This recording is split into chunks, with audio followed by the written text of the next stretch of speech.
À la fête d'anniversaire de ma fille de 7 ans, ma sœur lui a soudain écrasé un gâteau au visage. « Joyeux anniversaire !»« Surprise !»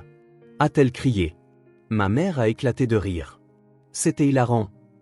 Ma fille est restée immobile, couverte de glaçage. Puis elle m'a regardé et a dit « Maman, je peux leur montrer le cadeau maintenant ?» Leurs sourires se sont figés en un instant. Avant de commencer l'histoire, n'oubliez pas de laisser un like et de vous abonner à la chaîne pour voir plus d'histoires comme celle-ci. Le matin d'automne à Lyon était froid. Amélie Dubois appuya sur le bouton de la cafetière dans la cuisine et sortit précipitamment un yaourt du réfrigérateur. L'horloge indiquait 7h15. Elle devait arriver au laboratoire avant 8h30. « Émilie, es-tu réveillée ?» Aucune réponse ne vint de l'étage. Amélie monta les escaliers en courant et frappa à la porte de la chambre de sa fille. Dans la petite pièce au mur lilas pâle, Émilie était encore blottie dans son lit. La lumière du soleil matinal, filtrant par une fente des rideaux, dorait ses cheveux châtains. « Allez, debout. Tu n'as pas un contrôle d'orthographe à l'école aujourd'hui ?» Émilie ouvrit les yeux et s'assit en bâillant. La fillette de 7 ans avait les yeux marrons, tout comme sa mère. « Maman, combien de jours avant mon anniversaire ?» Amélie sourit. « Encore 5 jours. C'est samedi. As-tu décidé ce que tu veux comme cadeau ?» Émilie sauta hors de sa couette et sortit un papier plié de son tiroir. Il y était écrit « Liste d'anniversaire » d'une écriture enfantine. « Ça. Je veux surtout un nouveau microscope, comme celui que papa utilisait. » Ces mots firent mal au cœur d'Amélie. Cela faisait 3 ans que David avait soudainement quitté ce monde, victime d'une crise cardiaque.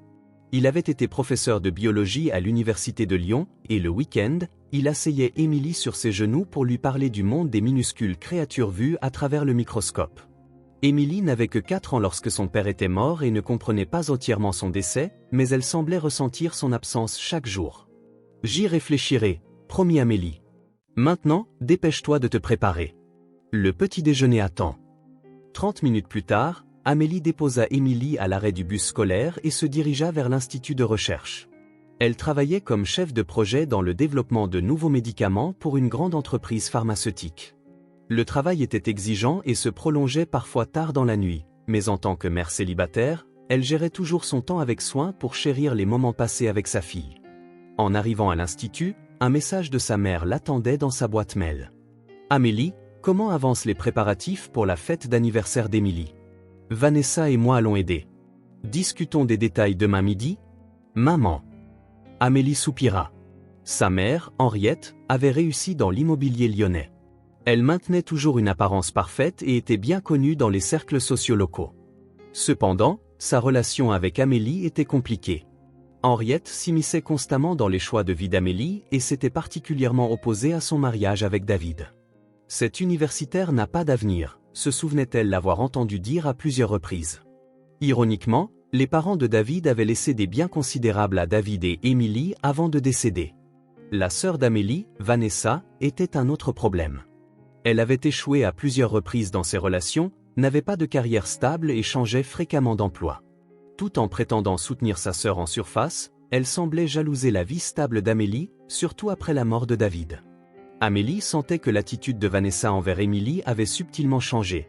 Émilie semblait confuse par l'alternance entre des gâteries excessives et des regards froids occasionnels. « Déjeuner à 12h30, c'est bon », répondit Amélie avant de commencer son travail. Cet après-midi-là, Amélie prenait un café avec sa collègue Jessica, discutant de la fête du week-end. Émilie invite 5 amis, et ma mère et ma sœur disent qu'elles viennent aussi. Jessica, spécialiste en sécurité informatique et amie depuis l'université, posa sa tasse de café. « Ta mère et Vanessa viennent ? Ça ira ?» Amélie haussa les épaules. « Je n'ai pas le choix. C'est la famille d'Émilie. Comment vont-elles ces derniers temps ?» demanda Jessica prudemment. « Maman est comme d'habitude. Mais récemment, Émilie dit que sa grand-mère et sa tante ont fouillé dans sa chambre. Elle cherche probablement des indices pour les cadeaux d'anniversaire, mais ou autre chose. » L'expression de Jessica devint sérieuse. « Amélie, s'il y a quelque chose que tu as du mal à me dire ?»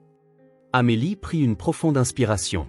« En fait, j'ai l'impression que mère complote quelque chose concernant l'héritage de David. Elle s'inquiète excessivement des futurs frais d'éducation d'Émilie ces derniers temps, dit que ça nécessite une meilleure gestion. » Jessica prit silencieusement la main d'Amélie. « Juste au cas où, pensons à prendre quelques précautions.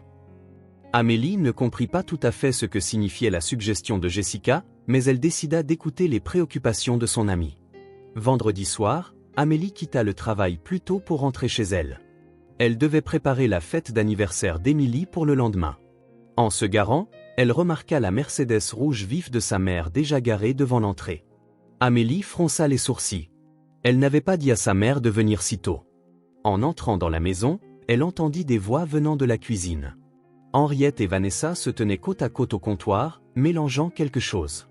Les deux se retournèrent, l'air surpris, en entendant la porte d'entrée s'ouvrir. « Amélie, tu es déjà rentrée ?» La voix d'Henriette était excessivement enjouée. Il n'est que 17h30. Vanessa poussa rapidement le bol qu'elle tenait dans le réfrigérateur. « Tu as failli gâcher la surprise, » rit-elle, mais son sourire n'atteignit pas ses yeux. « Qu'est-ce que vous préparez ?» demanda Amélie en posant son sac. « Le gâteau pour demain, » répondit Henriette. Vanessa a trouvé une recette spéciale, Émilie va adorer. Amélie regarda les ingrédients éparpillés dans la cuisine. Farine, sucre, œufs, essence de vanille. Des ingrédients normaux pour un gâteau. Mais dans un coin du comptoir se trouvait une petite bouteille inconnue. Qu'est-ce que c'est ? Juste une huile aromatisante. Vanessa attrapa rapidement la bouteille et la rangea dans un placard. Ça ajoute une saveur spéciale au gâteau. Amélie allait dire quelque chose quand la porte d'entrée s'ouvrit à nouveau et Émilie rentra du bus scolaire. « Maman, mamie, tati !» Émilie laissa tomber son sac à dos par terre et courut dans la cuisine. Henriette serra immédiatement Émilie dans ses bras et l'embrassa sur la joue. « Ma petite fille d'anniversaire. J'ai tellement hâte à demain. Qu'est-ce que vous faites ?» Émilie jeta un coup d'œil au comptoir. « C'est une surprise, » répondit Vanessa en poussant doucement l'épaule d'Émilie. « Va regarder la télé dans le salon. Les grands ont des choses à faire. » Émilie parut un peu déçue mais se dirigea vers le salon. Après son départ, Henriette sourit à Amélie. « Pourquoi n'irais-tu pas te changer ? Nous allons finir ici. »« D'accord, » répondit lentement Amélie, « mais je comptais aider pour le gâteau. »« Ne t'inquiète pas, » intervint Vanessa. « Tout se déroule comme prévu. » Alors qu'Amélie montait à l'étage, elle sentit l'anxiété grandir dans sa poitrine. Avant de se changer, elle vérifia discrètement la chambre d'Émilie. À première vue, tout semblait normal, mais le dossier médical qui aurait dû être sur le bureau avait été légèrement déplacé. Amélie prit le dossier et vérifia son contenu. Il contenait les antécédents médicaux d'Émilie, son historique de vaccination, informations particulièrement importantes, des notes détaillées sur sa sévère allergie aux fruits à coque. Amélie remit le dossier à sa place initiale et alla dans sa chambre. En se changeant, elle sortit son téléphone portable et envoya un SMS à Jessica. Quelque chose d'étrange. Mère et sœur venues tôt et cachent quelque chose. La réponse arriva immédiatement. Peux-tu passer chez moi ce soir ? J'ai quelque chose à te donner. Pendant le dîner, l'atmosphère était tendue. Henriette et Vanessa se comportaient de manière excessivement gaie, bombardant Émilie de questions sur l'école, ses amis et surtout sur ce qu'elle attendait le plus de la fête de demain. Les cadeaux, peut-être ? demanda Vanessa. Qu'est-ce que tu penses que tu vas recevoir ? Émilie posa sa fourchette et répondit avec une expression sérieuse. Je veux un microscope, comme celui que papa utilisait. Un silence tomba sur la table pendant un instant. Eh bien, Henriette rompit le silence en riant, ne préférerais-tu pas quelque chose de plus amusant qu'un truc d'adulte comme ça ? Des poupées ou des jouets ? J'aime la science, affirma tranquillement Émilie. Bien sûr que si, tu es si intelligente, dit Vanessa. Mais demain, c'est juste un jour pour s'amuser. Nous avons une surprise. Amélie posa sa main sur l'épaule d'Émilie. J'entends très bien ton souhait, Émilie. Après le dîner, Amélie dit à Émilie, prends ton bain et prépare-toi à aller au lit. Je sors un petit moment, mais je reviens vite. Nous surveillerons Émilie, proposa Henriette. Où vas-tu ? Chez Jessica, répondit Amélie. Elle veut donner un cadeau à Émilie. Tes amies sont toujours si particulières, pinça les lèvres Henriette. Cette informaticienne, c'est ça ? Amélie partit sans répondre. Quand elle arriva chez Jessica, son amie l'invita à entrer par la porte arrière et l'installa à la table de la cuisine. Tiens, Jessica lui tendit une petite boîte. À l'intérieur se trouvait un minuscule appareil. C'est un enregistreur d'urgence, le dernier modèle. Il peut enregistrer plus de 24 heures. Si tu penses que quelque chose ne va pas, Appuie simplement sur le bouton pour l'activer. Tu crois vraiment que c'est nécessaire? Demanda Amélie, anxieuse. Juste au cas où, dit Jessica avec une expression sérieuse. Le comportement de ta mère et de Vanessa est trop suspect. Elle hésita un instant. J'ai parlé avec Émilie aussi. Elle a dit qu'après être rentrée de l'école, sa grand-mère et sa tante fouinaient dans sa chambre.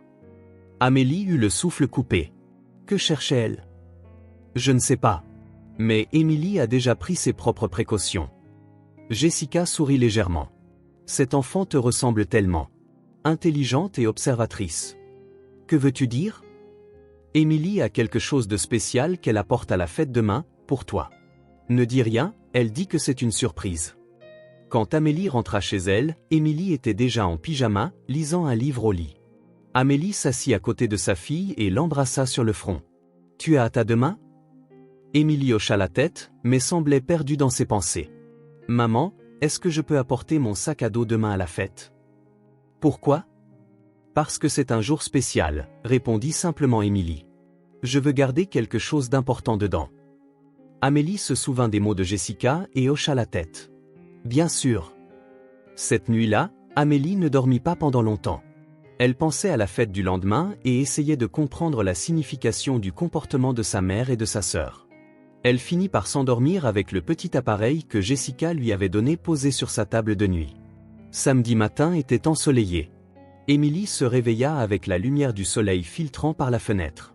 Elle se souvint instantanément de quel jour il s'agissait et sauta hors du lit. C'est mon anniversaire aujourd'hui.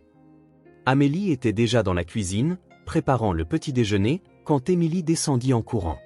Sa mère l'accueillit avec un grand sourire et un câlin. Joyeux anniversaire Émilie. 7 ans. Tu as tellement grandi. Sur la table, il y avait des crêpes, ou pancakes, si on garde l'original, avec 7 bougies. Émilie sourit joyeusement et les souffla. Tu as fait un vœu? Demanda Amélie. Émilie hocha la tête avec une maturité sérieuse dans les yeux. Si je te le dis, il ne se réalisera pas. Après le petit déjeuner, Amélie commença à décorer le salon. Elle l'orna de ballons et de guirlandes en papier coloré, et accrocha une bannière, « Joyeux anniversaire Émilie » au-dessus de la table.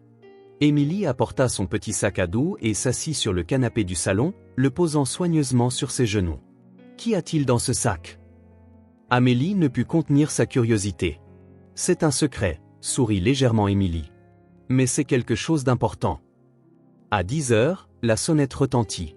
Henriette et Vanessa étaient arrivées. Elles portaient une grande boîte à gâteaux et plusieurs cadeaux emballés. Joyeux anniversaire, mon petit ange. Henriette serra Émilie dans ses bras et l'embrassa sur la joue. Son parfum sucré enveloppa Émilie. Où dois-je mettre ce gâteau? Demanda Vanessa en se dirigeant vers la cuisine. Elle semblait plus tendue que la veille. Garde-le au réfrigérateur, répondit Amélie. Ne le sors pas avant l'arrivée des amis. Vanessa montra une expression légèrement contrariée mais fit ce qu'on lui disait. En revenant de la cuisine, elle commença à chuchoter quelque chose avec Henriette. Les deux vérifiaient fréquemment leur téléphone portable et regardaient occasionnellement en direction d'Émilie. Juste après midi, les amis d'Émilie commencèrent à arriver les unes après les autres. Lily, Josh, Manon, Carlos et Sophie. Les enfants échangèrent des salutations énergiques et remirent leurs cadeaux. Émilie garda son sac à dos près d'elle alors qu'elle commençait à jouer joyeusement avec ses amis. Jessica fut la dernière à arriver. Elle serra Amélie dans ses bras puis tendit une petite boîte à Émilie. Joyeux anniversaire Émilie. Profite de ta journée spéciale. Émilie adressa un sourire entendu à Jessica. Amélie, observant cette interaction, sentit qu'elle partageait un secret. La fête se déroula sans encombre. Les enfants jouèrent à des jeux et les rires résonnèrent dans toute la maison. Henriette et Vanessa aidèrent à l'organisation de la fête, mais elles vérifiaient fréquemment l'heure. Leur tension semblait augmenter, surtout à l'approche du moment des cadeaux. C'est l'heure des cadeaux, annonça finalement Amélie. Émilie s'assit sur le canapé et reçut les cadeaux un par un de ses amis, ouvrant soigneusement le papier d'emballage. De Lily, un set de dessins, de Josh, un livre de sciences, de Manon, un poster des constellations, de Carlos, un puzzle, et de Sophie, un bracelet fait main. Le cadeau de Jessica était un petit appareil photo numérique. Tu pourras prendre plein de souvenirs, dit Jessica à Émilie avec un sourire entendu. Enfin, une grande boîte fut remise par Henriette et Vanessa. Émilie l'ouvrit soigneusement et sortit un luxueux coffret Barbie. Merci mamie, Tati, dit-elle poliment, mais il y avait une pointe de déception dans sa voix. Ce n'est pas un microscope, mais qu'en penses-tu? Ça te plaît? Demanda Vanessa. Émilie força un sourire. Oui, c'est magnifique. Finalement, Amélie s'avança et tendit une longue boîte à sa fille. Ça, c'est mon cadeau pour toi. Émilie ouvrit la boîte et ses yeux s'écarquillèrent. À l'intérieur se trouvait un véritable microscope pour enfants. C'est comme le microscope de papa, s'exclama-t-elle de joie et sauta dans les bras d'Amélie. Merci maman. L'expression d'Henriette s'assombrit. Un microscope. Est-ce vraiment un cadeau approprié pour une fille de 7 ans? C'est ce qu'Émilie voulait, répondit fermement Amélie. Après un moment de tension, Amélie changea de sujet. Maintenant, c'est l'heure du gâteau. Henriette et Vanessa échangèrent rapidement un regard et se dirigèrent vers la cuisine. Les deux chuchotèrent entre elles dans la cuisine pendant un moment, puis revinrent avec un grand gâteau au chocolat. Cette bougie brillait sur le dessus. Tout le monde autour de la table appela Amélie aux enfants. Émilie s'assit sur la chaise devant la table et ses amis se rassemblèrent autour d'elle. Amélie prépara l'appareil photo pendant qu'Henriette et Vanessa posaient le gâteau devant elle. Joyeux anniversaire! Tout le monde se joignit à Amélie qui commençait à chanter. Émilie fixait les bougies, les flammes se reflétant dans ses yeux. Quand la chanson se termina, elle prit une profonde inspiration, ferma les yeux et s'apprêtait à faire un vœu. C'est alors que cela arriva. Vanessa s'avança soudainement, cria « Surprise !» et poussa le gâteau dans le visage d'Émilie. La pièce tomba dans le silence pendant un moment. Le visage d'Émilie était couvert de crème au chocolat. Des morceaux de gâteau collaient à ses cheveux et à ses vêtements. Surprise d'anniversaire, rit bruyamment Vanessa. C'est hilarant. Henriette se joignit à elle, commençant à prendre des photos avec son téléphone. Je dois mettre ça sur les réseaux sociaux. Le meilleur moment de la fête du 7e anniversaire de ma petite fille. Amélie était figée par le choc. Les amis d'Émilie restaient également immobiles, avec des expressions confuses, et les yeux de certains enfants étaient écarquillés de peur. Jessica se plaça immédiatement à côté d'Amélie et lui serra fermement le bras. « Émilie, ça va ?» réussit finalement à dire Amélie. Émilie ne bougea pas. Elle n'essaya même pas d'essuyer le gâteau de son visage. Elle resta juste là, ses yeux calmes perçant à travers la couche de chocolat. Elle leva lentement le visage et regarda Amélie. Dans ses yeux, il n'y avait pas de peur, mais un calme étrange. « Maman, est-ce que je peux sortir ce cadeau maintenant ?» La voix d'Émilie était étonnamment posée. Amélie ne comprit pas immédiatement, mais réalisa qu'Émilie montrait son sac à dos. Elle hocha la tête. Les sourires d'Henriette et de Vanessa se figèrent. Les deux commencèrent soudainement à réaliser que quelque chose n'allait pas. « Émilie, essuie ton visage. » « Ça suffit, » dit Henriette d'un ton autoritaire, mais il y avait de l'anxiété dans sa voix. Émilie attrapa lentement son sac à dos et en sortit une petite tablette. « Regardez tous. Un cadeau spécial que mamie et Tati m'ont fait, dit-elle tranquillement. Quand elle alluma l'écran de la tablette, une image de la cuisine apparut. Elle montrait une scène de la veille. Henriette et Vanessa étaient clairement visibles en train de mélanger quelque chose à la pâte à gâteau dans la cuisine. J'ai vu les informations sur l'allergie d'Émilie, entendait-on la voix d'Henriette dans la vidéo. Une petite quantité d'huile de noisette ne devrait pas provoquer de réaction immédiate. Les effets devraient apparaître après la fin de la fête. Toutes les procédures pour récupérer le reste de l'héritage de David sont-elles terminées? Bien sûr, répondit Vanessa. L'avocat est de notre côté. Si nous obtenons la garde d'Émilie, tout nous revient. La vidéo continua, passant à une autre scène. Cette fois, elle montrait Henriette et Vanessa parlant dans le salon. Amélie est un obstacle, disait Henriette.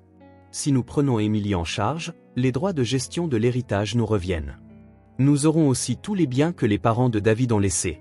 Mais Amélie ne sera pas d'accord. C'est pourquoi nous ne lui laissons pas le choix. Si la réaction allergique d'Émilie devient grave, cela peut être poursuivi comme de la négligence de la part d'Amélie. Si nous proposons de nous occuper d'elle à la place, le tribunal acceptera. La pièce fut envahie par un silence complet. Le choc et l'horreur étaient visibles sur les visages des invités. Henriette et Vanessa étaient devenues pâles. Émilie se tenait là, le visage couvert de gâteau, tenant simplement la tablette. « Émilie » Amélie appela le nom de sa fille d'une voix tremblante. Émilie sourit enfin un peu. « C'est bon maman. Je n'ai pas mangé le gâteau. Parce que j'ai vu mamie et Tati faire des choses suspectes. » Émilie ? La voix d'Amélie tremblait. Allons tout de suite à la salle de bain. Amélie prit la main de sa fille et conduisit Émilie, le visage couvert de gâteaux, vers la salle de bain. Pendant ce temps, un lourd silence régnait dans le salon. Les invités étaient figés de confusion et de peur, et les enfants regardaient leurs parents, incapables de comprendre ce qui se passait. Jessica agit immédiatement. Elle ramassa la tablette qu'Émilie avait laissée et sauvegarda la vidéo pour s'assurer qu'elle ne serait pas effacée. Puis elle sortit discrètement son téléphone et appela la police, le 17. « Pas besoin d'appeler la police », cria Henriette. « C'est une affaire de famille. C'est un malentendu. » « Un malentendu » rétorqua froidement Jessica. « Vous avez intentionnellement tenté de donner un allergène à une enfant de 7 ans. C'est une tentative d'homicide par dol éventuel. » Vanessa s'effondra sur une chaise et se couvrit le visage de ses mains. « Nous voulions juste » Elle perdit ses mots. Henriette changea d'attitude, montrant sa colère. « Ça ne te regarde pas. C'est une affaire de la famille Dubois. David n'aurait jamais dû épouser ma fille. Cet homme n'a jamais correspondu à notre statut social dès le début. » Dans la salle de bain, Amélie lavait doucement le gâteau du visage d'Émilie. Ses mains tremblaient, mais ses mouvements étaient prudents. « Ça va, Émilie ? Est-ce que quelque chose te fait mal ? As-tu du mal à respirer ? » demanda Amélie, observant attentivement la peau de sa fille, vérifiant tout signe de réaction allergique aux fruits à coque. Émilie secoua la tête. « Je vais bien, maman. Je n'ai pas mis le gâteau dans ma bouche. Je savais que mamie et tati faisaient quelque chose d'étrange. » Amélie fut profondément reconnaissante de l'intelligence de sa fille. « Comment le savais-tu ? Et cette vidéo ? » « J'ai vu mamie et tati entrer dans ma chambre, ouvrir les tiroirs et regarder mes dossiers médicaux, » expliqua Émilie. « Alors j'en ai parlé à tante Jessica, et elle m'a donné cette tablette et cette caméra. » Elle montra une petite caméra. C'était une mini-caméra déguisée en barrette à cheveux. Amélie bégaya. « Elle savait ?» Émilie hocha la tête. « Quand je suis rentrée de l'école et que je lui ai dit que mamie et tati agissaient bizarrement, tante Jessica m'a aidé. Elle m'a aussi appris à utiliser la caméra. » Amélie prit une profonde inspiration. « Tu es une enfant si intelligente, Émilie. Mais c'était très dangereux. » « Papa disait toujours, » répondit tranquillement Émilie, « pense toujours à te protéger. Et si quelque chose te semble étrange, demande de l'aide à une personne de confiance. » Les larmes montèrent aux yeux d'Amélie. Les enseignements de David les avaient sauvés. Quand elles retournèrent dans le salon, 2 agents de police étaient déjà arrivés. Jessica leur montrait la vidéo de la tablette, et les autres parents avaient emmené leurs enfants dans la cuisine, les tenant à l'écart de la situation. « Madame Dubois », un agent s'approcha d'Amélie, « Votre fille va bien ? Elle pourrait avoir besoin d'un examen médical. » « Aucun symptôme pour l'instant, » répondit Amélie. « Elle n'a pas mangé le gâteau. » L'autre agent menottait Henriette et Vanessa. Le visage d'Henriette était rouge de colère, mais Vanessa s'était complètement effondrée et sanglotait. « C'est un malentendu, » cria Henriette. « Nous ne mettrions jamais notre petite fille en danger. »« Vous ferez cette déclaration au tribunal, » répondit froidement l'agent. « Madame Henriette Dubois et Madame Vanessa Dubois, vous êtes en état d'arrestation pour suspicion de mise en danger délibérée d'une mineure. Nous enquêterons également sur la tentative de fraude à l'héritage. Nous avons aussi des droits, » continua de résister Henriette. « L'héritage de David nous concerne aussi. »« Ça suffit, maman, » dit Vanessa d'une voix tremblante. « C'est fini. » Les agents conduisirent Henriette et Vanessa à l'extérieur. Des ambulanciers, le SAMU, arrivèrent également et vérifièrent l'état de santé d'Émilie. Des techniciens de la police scientifique collectèrent des échantillons du gâteau pour les analyser en laboratoire. Les invités de la fête commencèrent à partir les uns après les autres. Les parents offrirent à Amélie des mots de sympathie et de soutien, et félicitèrent Émilie pour sa bravoure. Les enfants, bien que confus, dirent doucement au revoir à Émilie. Jessica fut la dernière à rester. Elle prépara du thé dans la cuisine et parla doucement avec Amélie et Émilie. « Je suis heureuse de t'avoir contacté, » dit Amélie en tenant la main de Jessica. « Comment Émilie a-t-elle su qu'elle était en danger ? » « Elle m'a appelé, » répondit Jessica. « Depuis ton portable. Elle a dit mamie et tati font des choses étranges, j'ai peur. » « Je me cachais derrière la photo de papa, » expliqua Émilie.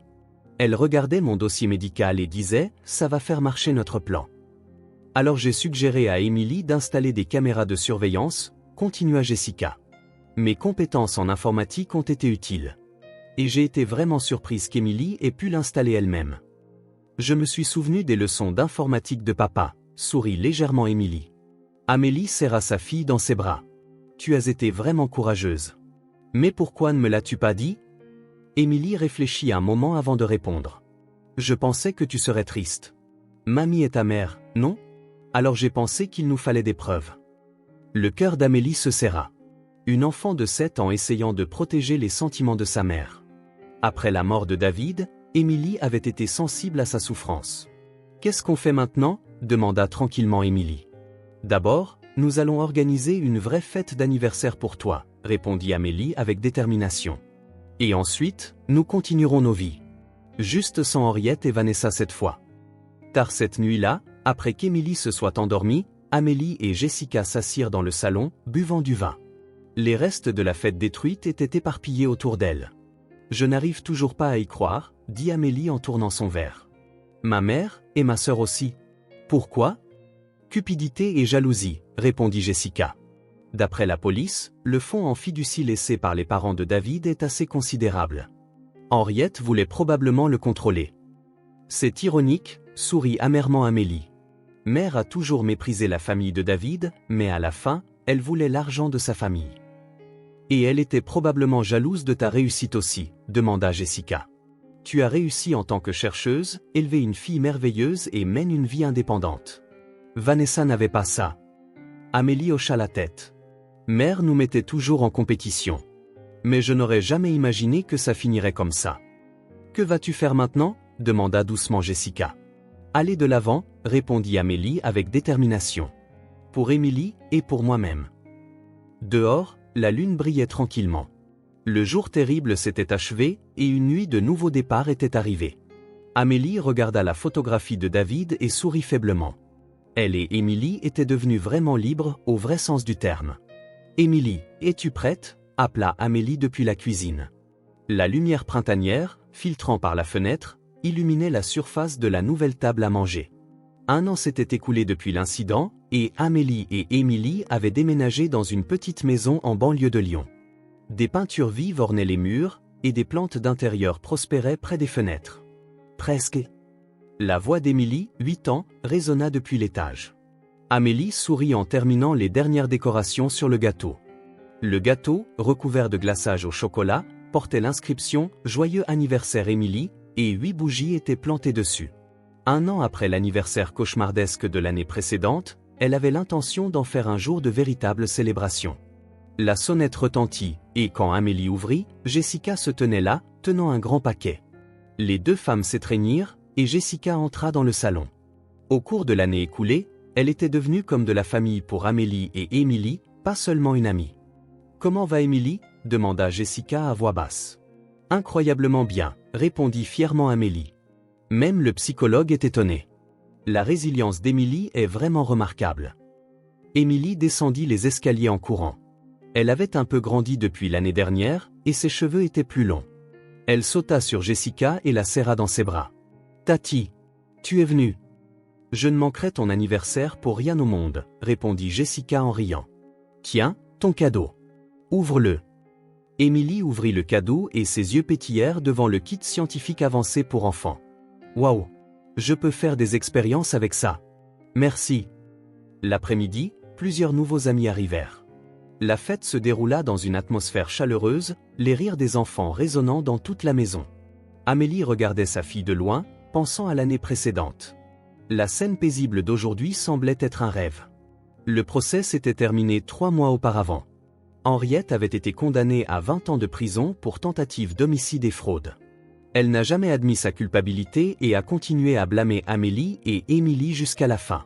Vanessa, en revanche, avait avoué tout et sa peine avait été réduite à 10 ans pour avoir coopéré avec l'accusation. De plus, chose surprenante, une nouvelle enquête sur la mort de David avait révélé des preuves que ses médicaments avaient été falsifiés. Ce n'était qu'une question de temps avant que l'accusation de meurtre ne soit ajoutée au dossier d'Henriette. « À quoi tu penses ?» Jessica se tint à côté d'Amélie et demanda tranquillement. « À quel point la vie a changé ?» répondit calmement Amélie. « Parfois, je n'arrive toujours pas à croire que ma mère et ma sœur aient pu faire une chose pareille. » « Mais vous allez de l'avant. » Jessica posa sa main sur son épaule. « Émilie va bien, et votre nouvelle maison est charmante. » Oui, hocha la tête Amélie. L'héritage de David étant géré, l'avenir d'Émilie est financièrement assuré. J'ai aussi été promue à l'institut de recherche. Le plus important, ajouta Jessica, c'est que vous êtes devenue une vraie famille. Une relation sans secret ni mensonge. Amélie regarda sa fille et fut remplie de fierté et d'amour. Émilie se tenait devant le gâteau, fixant les flammes des bougies. Maintenant, fais un vœu, appela Amélie. Émilie ferma les yeux, prit une profonde inspiration et souffla les bougies. Alors que tout le monde applaudissait, Amélie s'approcha de sa fille. « Que as-tu souhaité ?» Émilie leva les yeux vers sa mère et répondit avec une expression radieuse, « Être une famille qui n'a plus besoin de secrets. » Amélie serra sa fille dans ses bras et embrassa ses cheveux. « Nous le sommes déjà. » Dehors, la brise printanière balançait doucement les arbres, annonçant l'arrivée d'une nouvelle saison. La nouvelle vie d'Amélie et Émilie ne faisait que commencer à éclore.